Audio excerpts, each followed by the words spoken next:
Welcome to the Nobody Told Me That podcast. My name is Teresa Duncan, and my goal is to share information that you probably weren't thinking about. I love preparing my friends for situations that may come completely out of the blue. I also want to share with you many of the tidbits I picked up over the years. If you absolutely have to tune out before the end of the show, make sure to check out the show notes for more details on today's topics and information about my online class, Dental Insurance Design and Management. And thank you so much for making me a part of your day. I'd like to give a shout out to my friends at Synergy Dental Partners for sponsoring our podcast. They know how important the admin team is to our industry. Synergy is a group purchasing organization, or GPO. GPOs reduce your overhead with lower supply costs. They also have partnerships with labs and various service providers. You owe it to your revenue cycle to check them out. They're giving Nobody Told Me That listeners a 2-month free trial and a $200 Darby credit for new Darby customers. For more information, check out the link in the show notes or go to odysseymgmt.com/synergy.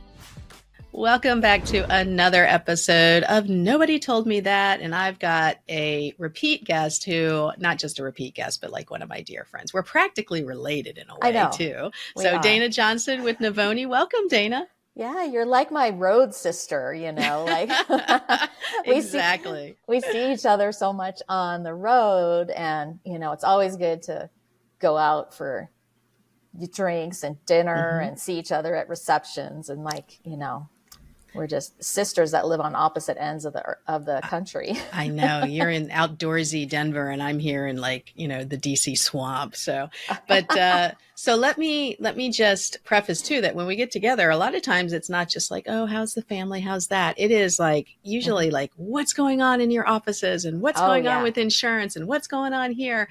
And I always have people saying, I wish, we take pictures with Kevin, your husband, Kevin Henry, editor of Dr. Bicuspid, he's in the pictures or Rita's in the pictures. And I always get comments I wish I was a fly on the wall, sitting on that table, listening to your conversations. And I'm like, yeah, me too, because we do talk about so many good things that I think lots of offices could benefit from. So let's be casual. Let's be fun, like we always are. Oh, for sure. But we were talking in the pregame about training for teams. And then the accounts receivable piece came in. And you said something interesting. You said, this quarter has been all accounts receivable conversations. And so for those of you who are not familiar with Novonee is the super user group for Dentrix. I mean, honestly, if you want to know anything about Dentrix, accounts receivable, revenue cycle management, Dayna's your girl.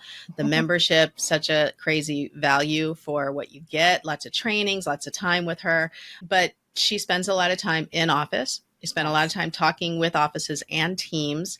And so why all of a sudden is accounts receivable the thing that's blowing up your phone? What's going on? Yeah, it's interesting because as you know, with the labor shortage that we have, the front office is feeling very stretched and overwhelmed. And a lot of times what happens is they get so focused on the day-to-day tasks, like the answering the phones and checking patients in and out and all of that a lot of things get on the back burner. And, one of the easiest things to put on the back burner is accounts receivable. And so then I get calls from doctors that are like, I don't have any money in the bank. I don't know what's going on. I don't even know how to find my accounts receivable. Can you help me?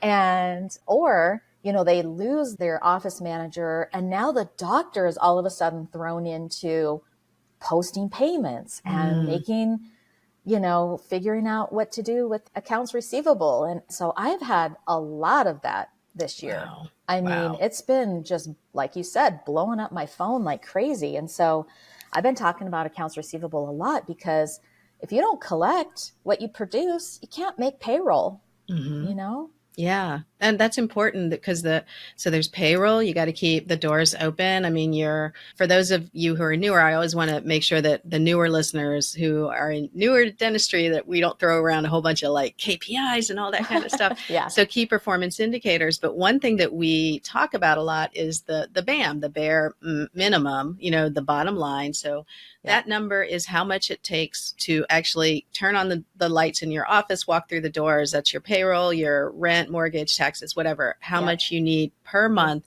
to keep the doors open. Yep. But just collecting that is not enough. You need above and beyond so that the doctor can get paid, but also to reinvest back into the practice so you can buy CBCT, so you can buy all this other stuff that you want to do, the same day crown machine and all of that. So is that also another level of awareness that they have now that they're having to run all these reports? They're like, oh, no wonder I can't afford this. Yeah.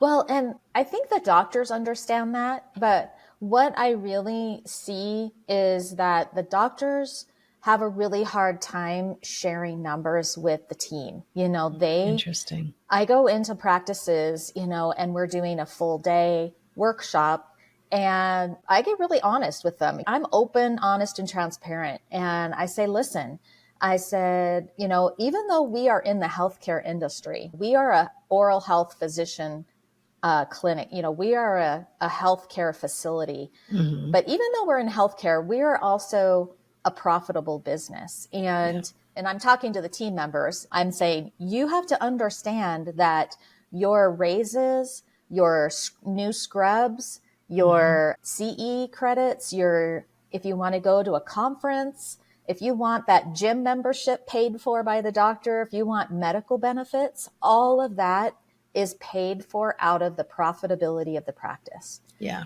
And if you want all of those things, then your practice has to be profitable.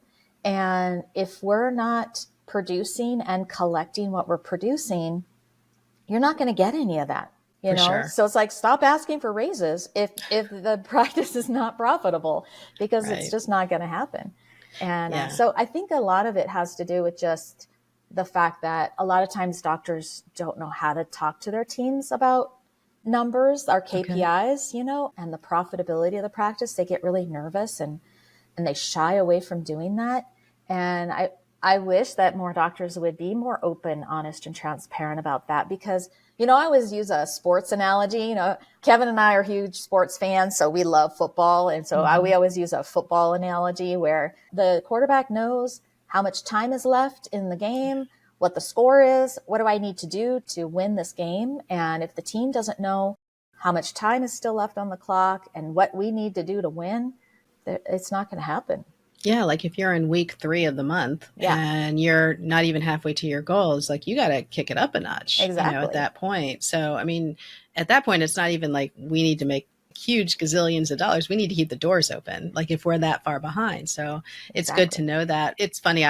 When doctors have said to me, I don't want to share the numbers. And I say, if you don't, they're running the reports anyways. It's not like they don't know how much we're collecting, but if you don't communicate to them what overhead is, then they think that you're just like Scrooge McDuck rolling around in it at home.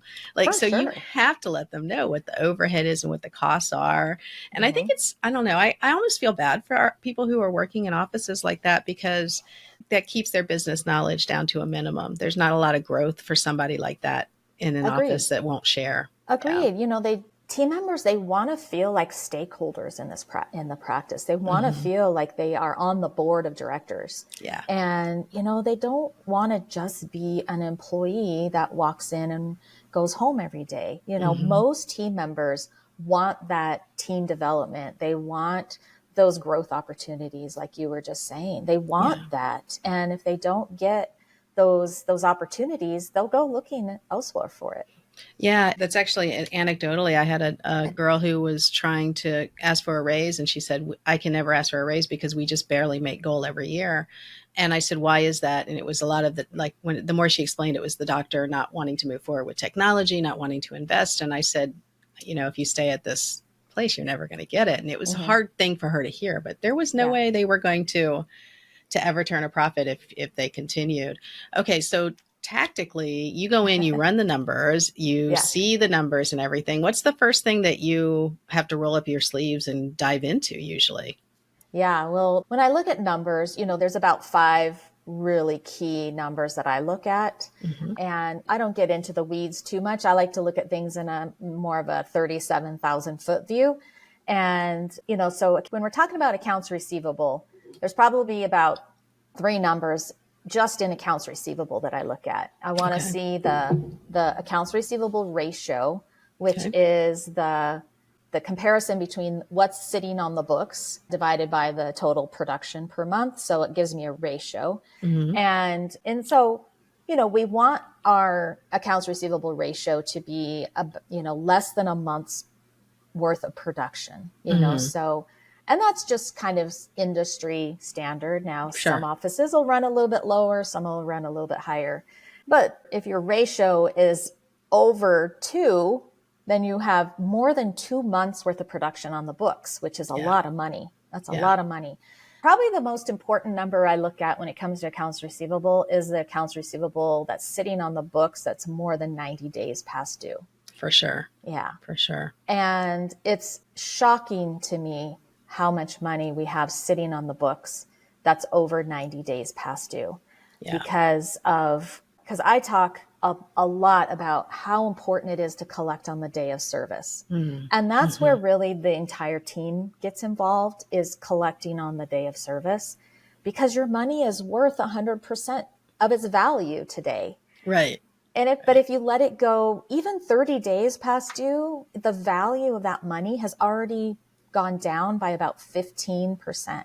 Mm-hmm. Once it hits 90 days past due, you've lost about, 35% of the value of that money. And Yeah.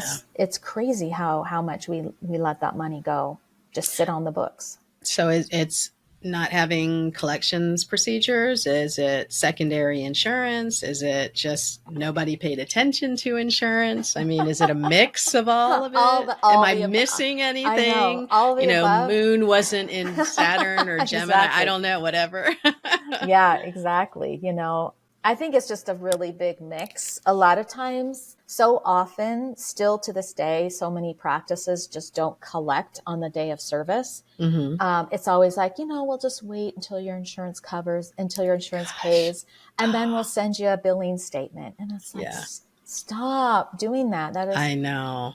It's so antiquated at this point in yeah, time. I I know. think the only time I would excuse that is if like you're the second day on the job and there's no way for you to verify what it is, like you're totally blind. Okay, maybe. And only once, because you Yeah, should be able to guess at least, right? yeah, But yeah. I actually I don't really have any other scenarios. I mean, even if you're out of network, you got to take a guess. Even if you're not sure exactly what the amount is, you got to take a guess. You got to Well, attempt to collect it. for sure. I mean, especially more so if you're out of network, because a lot of times when you're out of network now, the insurance check's going to the patient. Mm-hmm. Yeah. And so if that's happening, you have to collect 100% Right. of what you do today. And so I think it's a big mix. I also feel that a lot of times, the clinical team is not trained that not to let the patient walk out the door. Mm-hmm. Not, release the patient from their appointment today without checking to see, is there a copay today? Yeah. Can I collect that copay today? So that's one of the top 3 things that I teach my teams about accounts receivable as a team sport, is that the Mm-hmm. entire team can be involved with collections and accounts receivable, and it will make a significant impact in the profitability of the practice. Now you were a manager and you worked the front desk in an office for years, right? Yes. So what I have found talking to other managers is that we don't have a problem. Like if a patient walks out and we weren't able to get their payment or whatever, we don't have a problem getting up around the desk and going outside and saying, "Hey, come back here, come back here." Like I don't think, like, we're just like, "Oh, we need to go get that person." Right. And I know, I mean, my girl Jean used to follow them out into the parking lot and be like, "Oh, you forgot, come back in." And we didn't think that was weird, but clinical team members would always be like, "Oh my God, what did you do? You can't just follow them out of the office." Right. So I'm telling you guys, it's like, don't get stalkerish, right? Don't tackle them, but there's nothing wrong with saying, hey, this is how things go in our office. Mm-hmm. This is the expectation. And if they try to sneak out the door, believe me, I'm making a note about that somewhere. We got a runner here. Absolutely. We have a runner. Exactly. Oh, we have a flight risk. Right. Exactly. Yeah. So collect in the operatory. But you're seeing more clinical assistants talking money now. Are you seeing that? Yes, 100%. Oh Makes my me so gosh. happy. I That makes me know. so happy. Me too. Yeah. Me Good. I too. mean, it alleviates the burden on the front, and they're so well poised to answer clinical questions. Like, Yeah. why not? Right? I know. Well, I had a call with a doctor recently, and she's like, Dayna, she's like, my office manager, she goes, you can see her body language just tense up and the tone of her voice change when she has to talk about money. You can just tell that it is the most uncomfortable thing for her to do in the office, and I said, well, she shouldn't be doing that. Let's just be honest about this, right? Exactly. Just because she's the office manager or the front office lead, she doesn't need to be talking about money.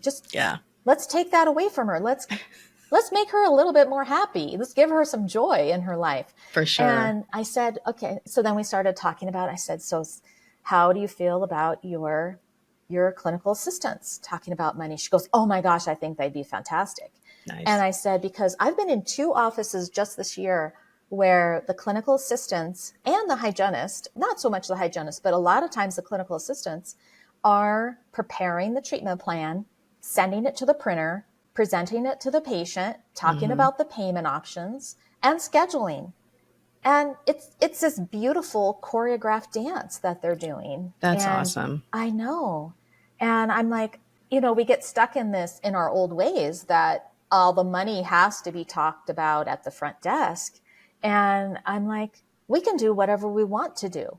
It's our practice. Yeah. And we just need to put the right person in the conversation. I don't care if it's the clinical assistant or the hygienist or the office manager to talk about money, but someone has to talk about money. Right.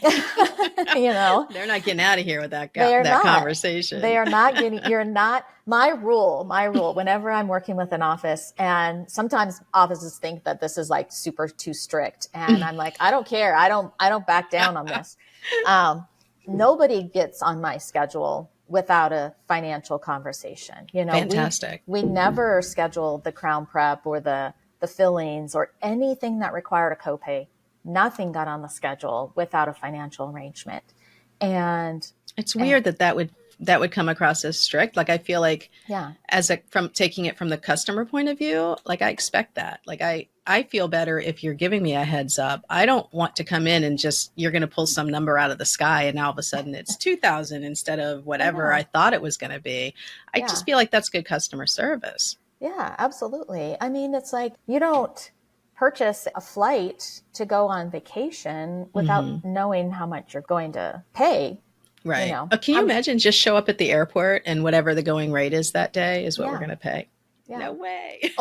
or think about that. You board the plane without paying for the flight first, and you get to your destination. You land in Cancun, Mexico, or whatever it is. Right. And then they say, oh, well, that'll be $2,000. And you're like, well, can I make a payment? Can I make payments on that?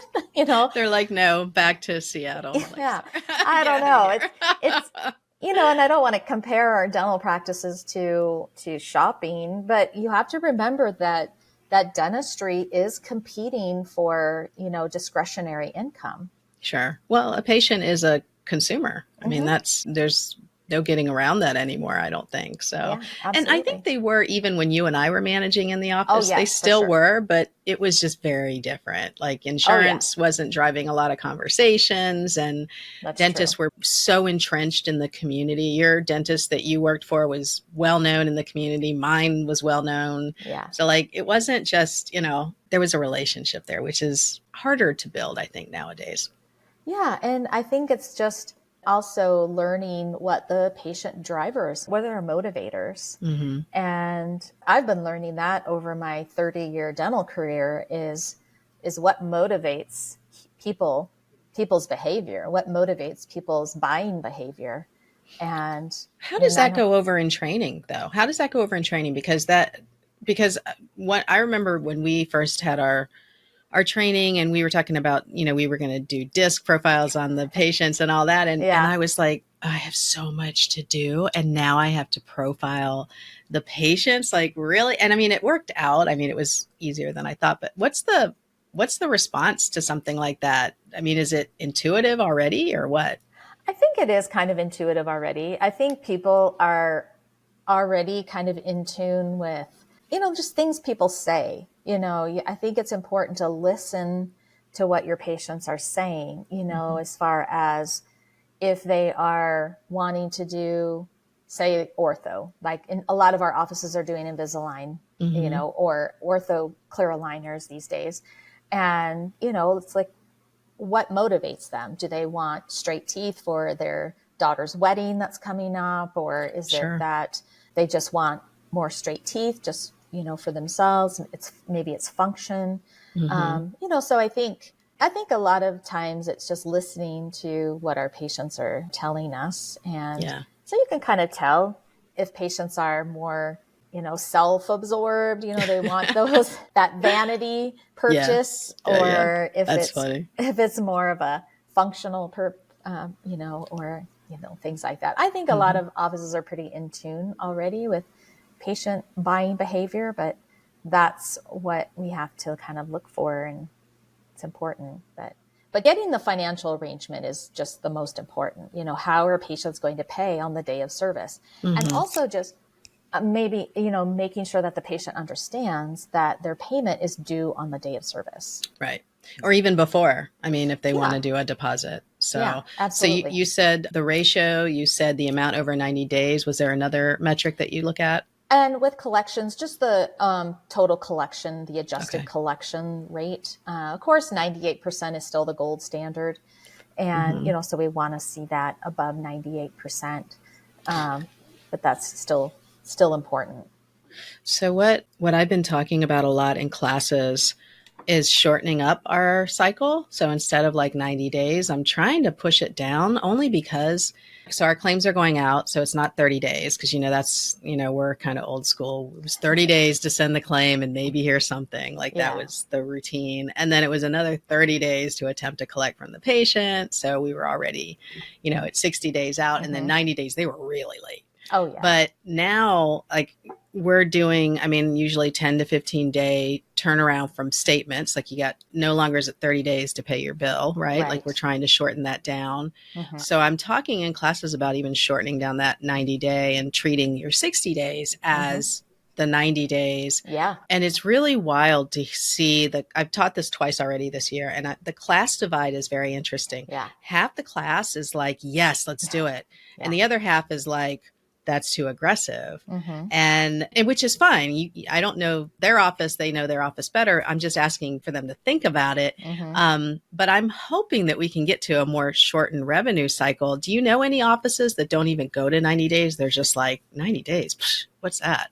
Do you know of any like that? Well, I have a few offices that actually run a negative accounts receivable. Oh, it's fantastic. They take deposits and everything's paid. That's great. Yeah. Wow. Yeah. Wow. I have 2 or 3 offices right now that run a negative accounts receivable, which is very rare, but also, you just have to be on top of it. It's a completely different way of thinking about it.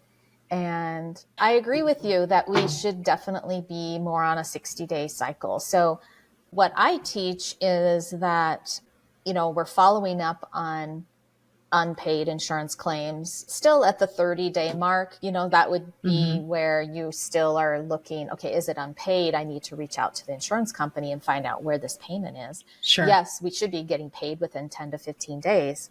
I still am running the report and looking at the report at 30 days. But then at 60 days, it's like, or even 45, like between 45 and 60 days, if the claim isn't paid, I'm getting my patient involved.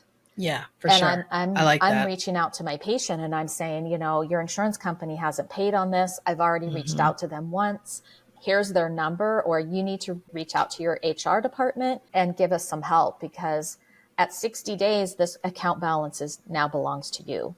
Yeah. Oh, and that always is like, Yeah. that's fearful. Like you Oh, can yeah. see, like Mm-hmm. even on the phone, you can hear them like, what are you talking about? Yeah. Yeah. So that's good. Now, the one thing, so I'm intrigued. Let's go back to this negative receivables thing, because I'm sure everybody that was like driving was like, what? What'd she say? What? So do you have an idea of like what makes them really successful? Like one or two things that if an office wanted to move to that, like what are these offices doing that an office listening could start doing? Yeah. So a couple things.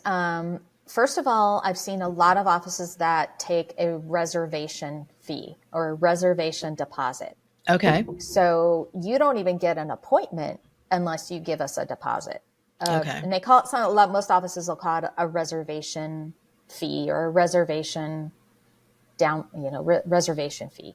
Is And it more than what their co-insurance would be though? Because I would imagine that that's the, like if you're in network, that would be the sticky wicket. Like you yeah, can't collect I more know. than what they would owe. But I mean, you're talking like 100, or are you talking about the co-payment amount? I mean, what do you see them doing? I see at least 100, Okay. and if they're out of network or if it's fee for service office, they usually take a third of the appointment fee. Okay. Okay. So that's fair. And Mm-hmm. then what happens if they no show or cancel? I mean, what happens there? Yeah, so then they can reschedule, but they keep the deposit, and unless the patient is then going to leave the practice, then they have to refund it. Okay. All Yeah, right. Okay. but Mhm. they also have like a cancellation fee. So if you cancel within 24 hours of the Mhm. appointment, you get 50% of the deposit back. Mhm. But the thing about asking for a reservation fee or a reservation deposit is it cuts no shows and cancellations down Yeah. significantly. Yeah. Like So if you're you don't driving and get, listening to this, like yeah. you have to hear that again, because what Dana's saying totally echoes when I ask this question in my classes too. And I know Dana, you Mm-hmm. always talk to your people in your classes. Yeah. When I say, does this cancel your, or does this reduce your cancellation and no show? It's like, it's not even that they have to think about it. They're like, yes. Mm-hmm. So, I mean, this really works. Oh, absolutely.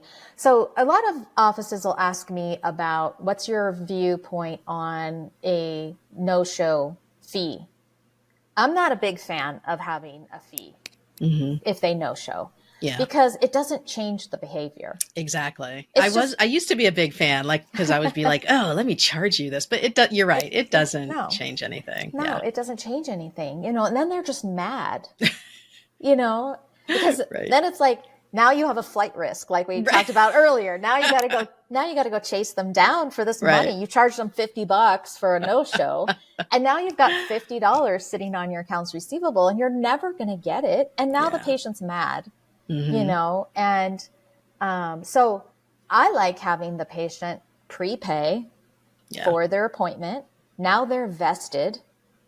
Now they have a reason to show up because they've already paid for it. Mm. And Okay. the patient is going to make whatever arrangements they can make to keep that appointment. For sure. Yeah. I mean, except for the one thing that I know through all of this out was COVID, just people getting sick and, Yeah. like, well, I've got a little bit of a cough, and we were all just like, stay home. Like, we don't care. Stay I home. know. Yeah. Do they do this only on restorative or also on hygiene visits too? I'm seeing both. Oh, good. Yeah. Okay. So, the tide hopefully will be turning. I know. I That would know. be I'm great. seeing it on both. Mm-hmm. Okay. All right. So if you're listening to this and you're thinking, well, we should do that. Yes, you should go back and talk to your doctor and see, if this is something you guys can walk through. You don't want to like just go in tomorrow and start Yeah. implementing it. You got to talk. Team has to understand everything. Just a reminder to check out the companies who support the show. My friends at Synergy Dental Partners are offering 2 free months to try out their lower prices for labs, supplies, and select software services. To sign up, visit odysseymgmt.com/synergy, and the link is also in the show notes. Have you implemented something like that? How was it describing that to the team? So I've never implemented it. It was already there when I came in. Okay. Yeah. So I wasn't the one that was driving it. It was already in place when Okay. I was there, when I came in. So most offices that are implementing this type of process have done it to eliminate cancellations, Yeah. basically. It's a And huge problem. yep, it Huge. is a huge problem. Yeah. Do you think it's getting better? It feels like to me since COVID, it's gotten worse. Like we used to always complain Yeah. but it seems like it's really just I don't know. It just seems ever present now. Yeah. Yeah. I think I don't have any statistics to back it up, like what Hmm. the statistic ratio is on no shows and cancellations. I know at Rocky Mountain Dental Conference, I know Carrie Weber gave a presentation on reducing no shows and cancellations because I interviewed her for my podcast, Yeah. and her class was packed. It's like it's still obviously a big problem in the Hmm. practice. So I Yeah. think most offices implement this as a reduction in no shows and cancellations. Now, if you just implement it on restorative, then you're doing it, of course, to already start the process of the patient making the payment, Hmm. and also it gives them commitment to the appointment. So I would Hmm. definitely start it on restorative. Sure. If I hadn't implemented this in my practice yet, I would start with restorative and just let patients know that in order to schedule this appointment, we ask for a third down, and then the patient makes their reservation deposit and they schedule the appointment. Okay. Um, I yeah. like that. Mm-hmm. Now, so what are there any other reports that like doctors are like, I need this, or I've never seen this before? Anything else? I think for doctors, it really has been just knowing other practice numbers. Another Hmm. thing I bring up to doctors is your new patient and your referrals. Like, Yeah. how are your patients finding you? I know that doesn't have anything to do with accounts receivable, but it's No, also a it's number that doctors really don't even know that number is not happening. yeah. Yeah. And then patient retention as well. And That is a hard number to track though, right? Like, patient um, retention. well, I mean, it's because nobody ever wants to believe it, right? Because there's people that just leave and you don't know it, and they're like I'll say, okay, if this person hasn't been on your books in 18 months, Yeah, then they're kind of not really an active patient. We that's can't true. count that. And then they go, well, but our hygiene is backed up this long, and Yeah. our patients, they'll call in 2 or 3 years, and so there's always this. So really, the measure is what do you call an inactive patient? Yeah. And that's where I get pushback from the doctors, where they're just like, no, they're a patient like for life. Like, what do you mean after 18 months? I'm like, no, not really. I know. No, they're So, really not. Yeah. yeah. How do you define it? Is it 12 months, 18 months? What do you define it as? So I define patient retention and active patients differently. Mm-hmm. So patient retention is tied to the continuing care system, like the ReCare system. Okay. And it is how many of your active patients have been in for their pro-fee or perio maintenance within the last 18 months. Okay. So that's Okay. how I define it. Okay. And the active patients is defined for me by how many patients have come in for an appointment Okay. within the last 18 months. Okay. So you're tying recare, and then you're tying active patients as a whole to any appointment at Yeah. all. Yeah. Okay. So if that number is really different, then you may have people who are coming in just for restorative and not hitting your recare. So that's how you kind of can push that conversation, it sounds like. Mm-hmm. Yeah. Okay. Yeah. Good. Yeah. Good. Good. Now, one other thing that we talked about in the pregame Uh-huh. was teams and onboarding and offboarding. I don't even know what the term is. Like when they're out the door, right? Yeah. So Yeah. the exit The exit interview. interview. Yeah. So tell us, because you were like talking and all this good stuff came out at one time. So why is that important to you right now? The whole onboarding and offboarding, Yeah. whatever, that whole Yeah. experience. Why is that so important to you right now? And what do you want our audience to hear about it? So a couple things. I'm a numbers girl, of course. I love numbers. I love looking at studies and surveys. And I've been reading some surveys from like HR Magazine and other business surveys, and like with team retention, like employee retention numbers and things like that. Hot And topic. oh my Yeah. gosh. And what I've been reading is that companies that, well, employees that don't have a comprehensive training program or team development program at their company, 40% of those employees will leave their job within the first year. 40%. 40%. Yes. Wow. Yeah. Wow. And so that kind of tied into a conversation that I had with one of my doctors that I'm coaching with right now. He said, yeah, I did an exit interview with my front office team member. She said that, you know, the reason why she's looking for another job, why she's leaving, is because she didn't have any training. She didn't know what her role was. She didn't know what to do. She was just kind of put at the front desk and here's your chair and now go for it. Oh, wow. And he said, that's on me. You know, I didn't provide her with the right training for her job. And she just felt like she was off in like la la land and didn't know what to do. And so I hear that a lot. I hear that. So let's say our office manager is retiring after 20 years and now she's hiring a new office manager. Well, the new office manager that's coming in is being trained by the old office manager who's been there 20 years, who has all her bad habits and, you know, all her, you know, she's learned the software on her own. So she's done her own training. You know, maybe she hasn't had any real comprehensive training. So now she's training a new office manager. So there's just this dilution of knowledge that happens. Yeah. And, you know, so you bring on a new office manager, a new team member, and they're like, this doesn't seem right. You know, I'm doing all these handwritten spreadsheets and why am I using Google Docs for this? And I mean, you know, and so it's so true. You know, you can only train what you know. And so that's why I'm seeing that. That cracks me up, though, because I mean, and to be fair, I'm sure there's some good habits that are being I passed down. know. But I know. But I like to think that I passed down some, and I'm sure you do too. Like we passed down some good stuff. We did. But I loved my Excel spreadsheets. I got comfortable with them, right? But when dashboards came along, I was like, ooh, hot dang, look at that. Like I know. there has to be a willingness to adapt to the technology. And unfortunately, what you're talking about is, you know, if they're kind of holding on to the way that they used to do it.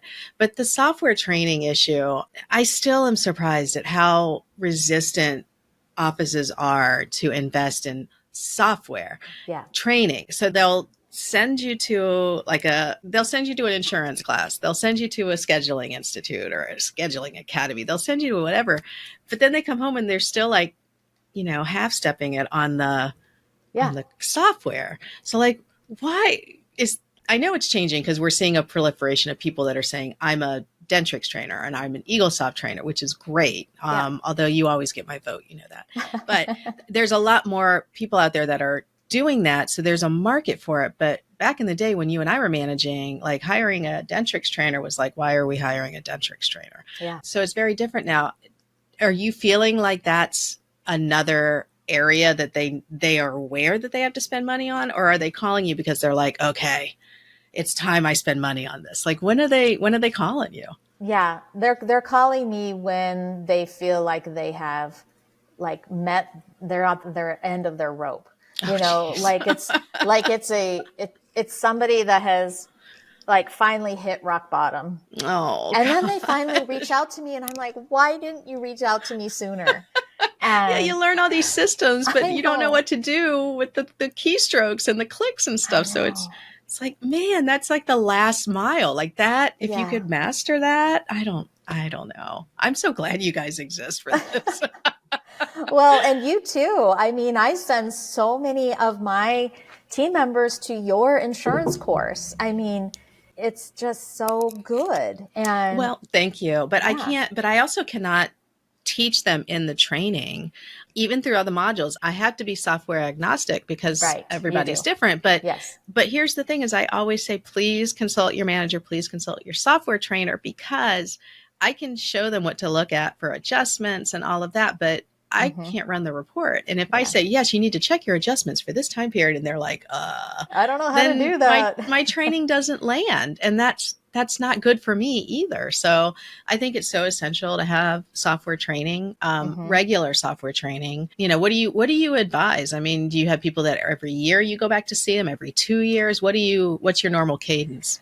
Well, what I would recommend, what I would rather offices do is just be in the membership where they have constant updates and constant resources to tap into, so that, let's say you have a dental assistant who is moving up to the front. Yeah. And now she needs to learn how to be a scheduling coordinator. Well, then she just logs into the dashboard and she takes the continuing care is the lifeblood of your practice course. So now she knows how the continuing care system works. So you don't necessarily have to schedule a trainer, or you're hiring a new person, so I think I don't want training to be a burden. I don't want training to be expensive. And so I want it to be affordable, and I want it to be easily accessible, and I want it to be available for everybody. And that's why I created the membership, so that we have those resources for everybody.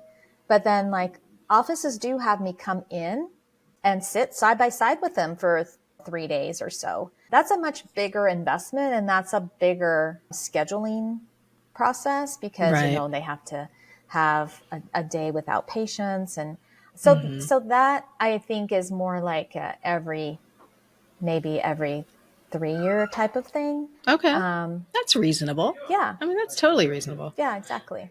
Now, is there, actually, I know what I wanted to bring up. You and I will both be at Thrive Live in May, and it's May, right? I think it's May. It is May. Oh gosh, okay, good. I'm glad I don't have my calendar here.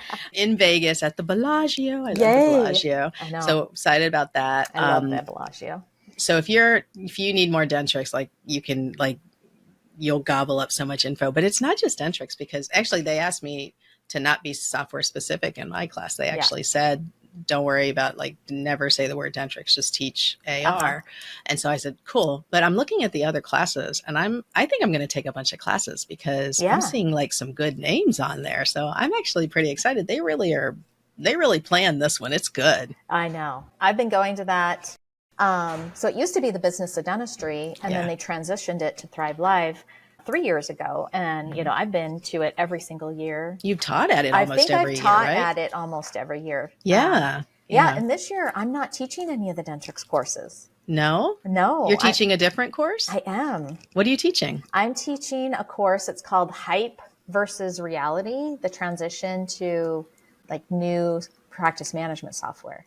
Really? So it's for an office that may be thinking about changing from one software to another, and kind of what to expect. What should your hopes and dreams be? What are the myths versus reality? Glad you're going to talk about that, because when somebody says to me, we need to switch, it's never we need to switch. It's oh.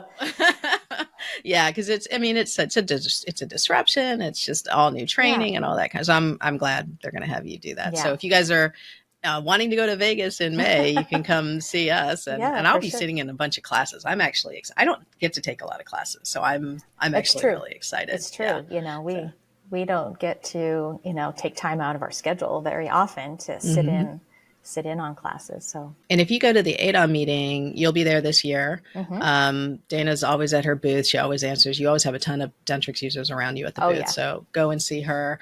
The one thing I just want to make sure we finish that whole onboarding. So this is what happens. People and Dayna and I talk, we just kind of go off onto these other things. Oh, there's a squirrel. Right.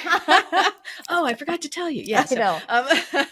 Okay. So the onboarding, and then of course the exit interview. When you are onboarding somebody, because it's nice that she gave this information in the exit interview, but we hopefully would never get that. With the onboarding, what are the expectations you set for a new team member coming in and learning enough to get going? Like, what do you set? You have to set an expectation, don't you? I mean, what do you say? Yeah, I actually have a 6-week onboarding guide Okay. that walks them through like okay, before they even walk in the door, this is what I would want you to do. Okay. And then day 1, day Mm-hmm. 2, day 3, And this and is specific to the software or specific to systems in the office? yeah, both Okay. merged together.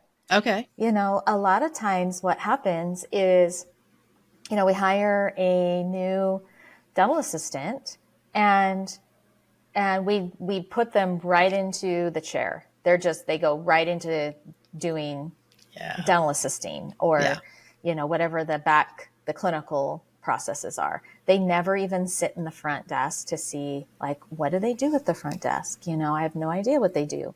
Mm-hmm. So, same with, we can go the opposite way. You hire a new admin team member and they never know what happens in the back. They never get to sit in on an appointment. They don't get to Mm-hmm. listen to the verbal skills that happen in the back. So part of my onboarding guide is actually having a new team member sit in and shadow someone in the opposite department Mm-hmm. so that But they see what happens in those different departments. I can hear the voice because I've heard this voice. But Yeah. Dayna, Yeah. you want me to pay them just to Yes. watch for a I day? I absolutely do. Okay, Yes. good. I 100% want you to do that Why because would I do that, Dayna? because you are investing in that team member. So Okay. remember what I said earlier about this statistic is that 40% of your new team members will leave their job within the first year if you Yeah. don't give them team training and team development. So that's just part Yeah. of that investment process. Are you seeing clinical team members, hygienists also, when their bodies start to go, which is hard on them? Yeah. Do you see them transitioning up to the front a lot? Sometimes clinical assistants, Mm-hmm. I really see hygienists just retire. Yeah. Yeah. Wow. I either Oh, see that stinks. I know. I either see hygienists retiring or maybe trying to go into some kind of a consulting role or a Mm-hmm. coaching role. But hygiene, I really feel they just don't want to work in the front. Yeah, Sometimes it's a pay cut for and maybe sure. they're just not Yeah. ready. They're not ready financially to do that, but Mm-hmm. they'd rather retire. I don't know. Yeah. Yeah, but clinical assistants, I do see moving up to the front if they are, but it goes back and forth. You see that a lot too. Yeah, I get a lot of assistants in my classes actually, Yeah. and the ones that take them are, I mean, they're rock stars. Like I know they're going to go far, just from hearing them talk about it. Like they get the documentation piece, they get having good X-rays and good notes. Like they get it. I wish I could clone some of the ones that have been in my classes because they're just so excited about it. And Yeah. if the assistant is going to do it, then the doctor's like, okay, I guess so. So it's such an easier way of implementing good documentation. So if you've got a rock star assistant, send them to CE, and that's how they really grow and become so valuable to the practice. Yeah. So you still have a lot of clients back in your hometown of Seattle, right? Like, do you still go up there a pretty decent amount? Oh yeah, I'm going to be there in about 3 weeks. Okay. I'm going to see 2 clients while I'm up there. Yeah, Now, it's a big market for me, especially because I'm from there. well, and it's funny because Dayna, of course, we always talk about insurance. So Dayna and I are always like, what's going on with Delta Washington nowadays? Geez. I know. So I'm always like, carriers and providers, we have to get along. And Dana's like, No. okay, no. See, exactly. No. This is our dinner conversation. Like, but Dayna, we need insurance. And you're like, no. No. It's really funny. Yeah, but I understand that though, because your area was really where I feel like a lot of the craziness came from that kind of started this whole era of administrative burden. But how has that landscape, because I know so many dentists up there, has it gotten participation heavy? Have dentists gotten out of network? I mean, what's going on up there? A lot of them are getting out of network. Okay. And it's because the fee schedule is not rising or anything like that. Delta is awful. They just are so, I don't know how else to say it, but just mean to doctors. They are very disruptive in the doctor-patient relationship. Mm-hmm. They reduce fees.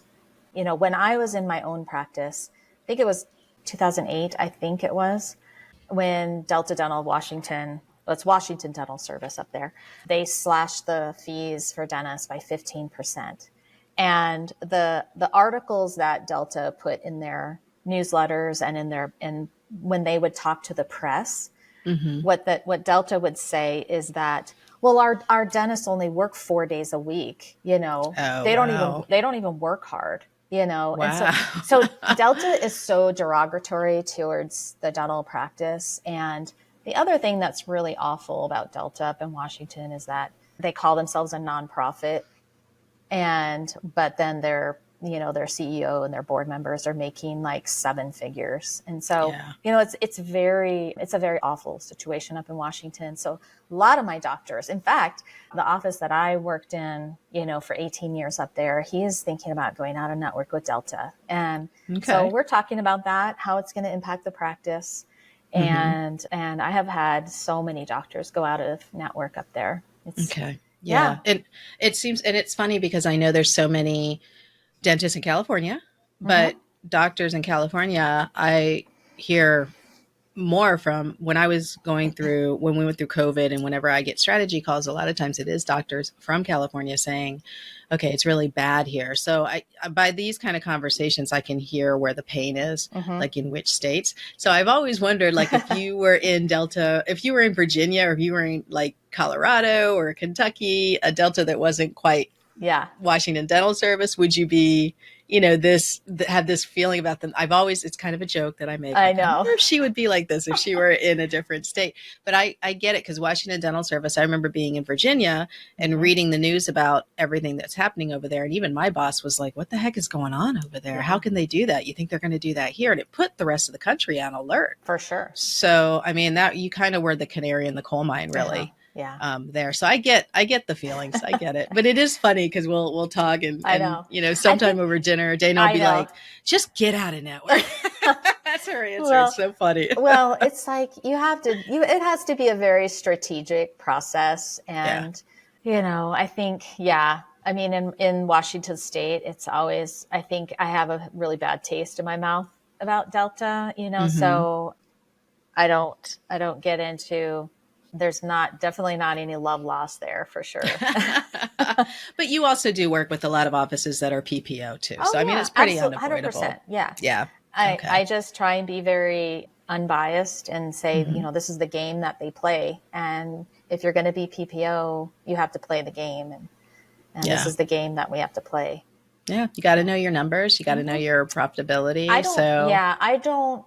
I do not recommend to offices to stay in network or go out of network. Most of the time, the doctors that I'm working with have already made the decision. Mm-hmm. And now they're just asking my help for how do I implement it? What kind of verbal skills can I put in place? So I'm not the one that is helping them make the decision. Yeah. I'm helping them run reports so that they have the data that they need to make a decision, but I'm not pulling the trigger for them. That's not my specialty. Well, and also, like, you don't want it if it goes bad. Like, if I train the team and they don't say the right things, or Yeah. same for you, and Yeah. it goes really badly, like, don't come to me. Like, you made the decision, so Yeah. this is where it is. But yeah, so there's got to be accountability, on their end too. So Dayna, how can, look at the time? It always happens. So Exactly. how can they find you and tell them about your podcast? Oh yeah, yeah. I'm going to get you on my podcast soon. So my podcast is the High Performing Dental Team. And most of the topics that I talk about, of course, revolve around software. Mm-hmm. And not always just Dentrix software, but also like how do these third-party softwares work with the software, and how does your team interact with them? How do patients interact with them? So I'm always about the whole patient team workflow and all those efficiency. And I do also have a lot of guests on my podcast. So you can look for it. We do a weekly podcast that comes out every Monday, and you can look for that. Okay. And yeah, and if you want to sign up, just go to Novonee.com and you'll get a little pop-up box right on the website. You can subscribe to the podcast and you're good to go. Well, and you've got the membership and a whole bunch of classes too. Yes. While you're on Novonee, check that out too, right? So, Exactly. And the membership comes with what? It comes with access to courses. It comes to how much access to you? What does it come with? Yeah. So we have 3 different tiers. Most of our clients are in the middle tier. It's called the premier tier, and that gives you access to all the courses, all the live webinars. So we have a live webinar going on today. And then we have group coaching calls every week. So these are live sessions where any of our members can come in and ask me whatever question they want, or, troubleshoot this with me, things like that. So that's one of the funnest things that we do. And that is pretty cool. So you guys like do screen share and try to figure stuff out right on the call. That's cool. Yes. And then we have a community, and Bonnie, she manages most of the community. So that's where it's just like Q&A. It's like a Facebook group, but it's a community inside of our dashboard. Mm-hmm. And she'll do some live meetups there as well. And, that's fun. Yeah. And then we do, another thing I do in the membership is I do an annual practice audit.